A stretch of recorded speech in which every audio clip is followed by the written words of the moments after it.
Salut tout le monde. Alors que ce soit pour lancer sa propre boîte, investir en bourse ou juste, vous savez, comprendre comment une entreprise se porte, il y a un document absolument incontournable, le compte de résultat. Je sais, le nom peut faire un peu peur, mais promis, aujourd'hui, on va décortiquer ça ensemble pour que tout devienne limpide. En fait, tout se résume à une seule question. Une question hyper simple, mais fondamentale. À la fin de l'année, est-ce que l'entreprise a créé de la richesse ou est-ce qu'elle en a détruit? C'est la grande question et c'est justement le compte de résultat qui va nous donner la réponse, noir sur blanc. Donc, la mission numéro 1 de ce document, c'est de nous dire sans chichi, est-ce que l'activité a été rentable ou pas? Le verdict, il est simple, hein. C'est soit un bénéfice, super, on a créé de la richesse, soit une perte, il n'y a pas de milieu.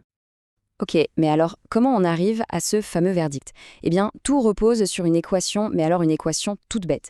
Une simple soustraction qu'on va voir juste après. Toute la complexité qu'on imagine, en fait, elle est construite sur cette idée de base. Alors, la définition officielle, c'est ça. C'est un tableau qui résume tout ce qui a entré et sorti sur une période donnée. Pour faire simple, imaginez que le compte de résultat, c'est un peu le film de l'année de l'entreprise. Il raconte l'histoire de son activité, ses ventes, ses dépenses. Attention, il ne faut pas le confondre avec le bilan, qui lui est plutôt la photo de ce que l'entreprise possède à un instant précis. Deux choses bien différentes. Et là voilà, l'équation magique dont je parlais. C'est vraiment la seule chose à retenir. Le résultat, c'est tout simplement le total des produits, c'est-à-dire tout ce que l'entreprise a gagné, moins le total des charges, donc tout ce qu'elle a dû dépenser. C'est tout. Le reste, c'est du détail. Allez, on plonge maintenant au cœur du réacteur, dans le détail de ces deux grandes forces qui s'affrontent. D'un côté, on a les produits, ce qui fait rentrer de l'argent et enrichit l'entreprise. Et de l'autre, on a les charges, ce qui fait sortir de l'argent. On peut vraiment voir le compte de résultat comme un ring de boxe où ces deux-là se battent pendant toute l'année. Voilà, pour se le représenter, c'est comme s'il y avait deux colonnes. D'un côté, tout ce qui rentre, les gains, les recettes, ce sont les produits. De l'autre côté, tout ce qui sort, les dépenses, les coûts, ce sont les charges. C'est vraiment là que se joue toute la bataille financière de l'année. Bon, alors, qu'est-ce qu'on met dans la colonne des produits? En gros, il y a trois catégories. D'abord, et c'est le plus important, les produits d'exploitation. Ça, c'est le chiffre d'affaires, l'argent qui vient des ventes, de l'activité normale de l'entreprise. Ensuite, il y a les produits financiers, par exemple les intérêts perçus sur un placement. Et enfin, plus rarement, les produits exceptionnels. Imaginez qu'on vende un vieux camion plus cher que sa valeur comptable, eh bien le gain, c'est un produit exceptionnel. Et en face, pour les charges, c'est exactement la même logique. D'abord, les charges d'exploitation, là c'est tout ce qu'il faut dépenser pour faire tourner la boutique, les achats de matières premières, les salaires, le loyer, l'électricité.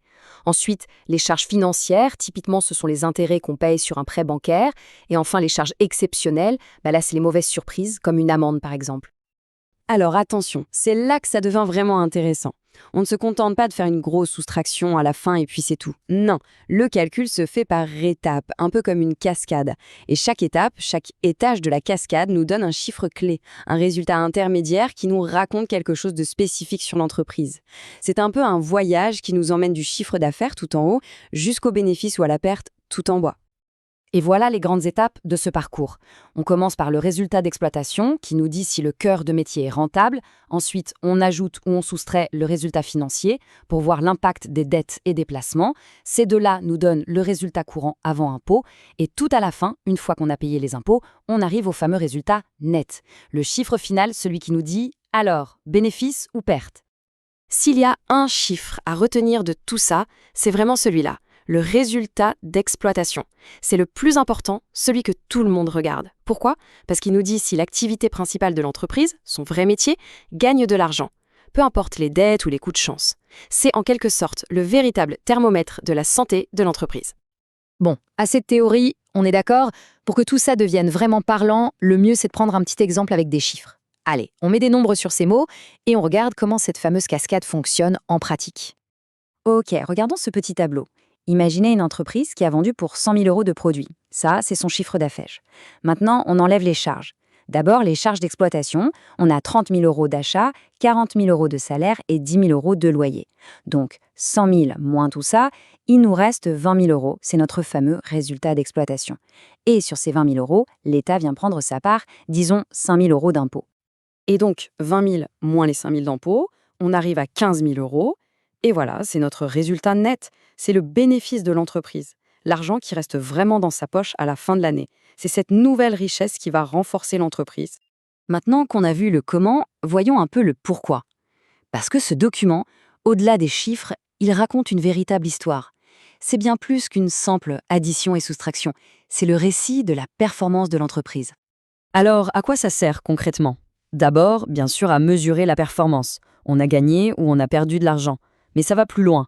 Ça permet de voir exactement où part l'argent, d'analyser les coûts, et ça, pour un dirigeant, c'est de l'or. Ça aide à prendre les bonnes décisions. Est-ce qu'on doit couper dans telle ou telle dépense? Est-ce qu'on doit mettre le paquet sur un certain produit? Évidemment, c'est aussi sur cette base qu'on va calculer l'impôt sur les sociétés. Finalement, on boucle la boucle, on revient à notre question du tout début. Le compte de résultat, c'est l'outil qui, chaque année, répond à cette question vitale. Est-ce que l'activité a créé ou détruit de la richesse? Le chiffre donne le verdict. Mais la vraie question, une fois qu'on a la réponse, c'est « et maintenant, on fait quoi? Quelles leçons on en tire pour que l'année prochaine soit encore meilleure ?»